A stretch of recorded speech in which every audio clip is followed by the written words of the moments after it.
Total একটা information থাকে যে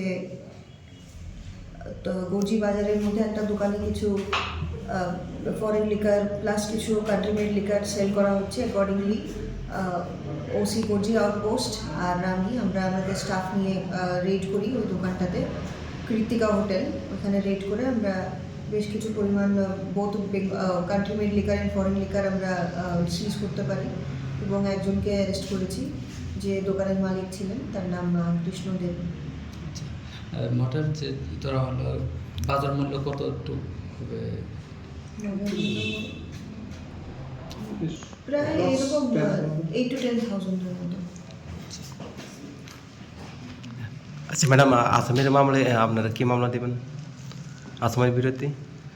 69 ত্রিপুরা এক্সাইজ অ্যাক্টে ওর এগেইনস্টে প্রসিকিউশন রিপোর্ট আমরা সাবমিট করব। আর মেলার যে বাকি দিনগুলো আছে আমাদের পুলিশের তরফ থেকে রিকোয়েস্ট থাকবে যেন কেউ অ্যালকোহল কনজিউম করে ড্রাঙ্ক অবস্থায় রাইডিং না করে এবং অ্যালকোহল খেয়ে যাতে তারা এখানে উশৃঙ্খলতা না ক্রিয়েট করে। আজকে কি একটা দোকানে চালানো হয়েছে অভিযানটা? না, আমরা দুটো দোকানে রেড করেছি। অ্যাকর্ডিংলি আমরা দুটো দোকান থেকে আমরা যা পেয়েছি তা সিজ হয়েছে। যে ধরা পড়েছে তার নাম কি? কৃষ্ণদেব। ঠিক আছে।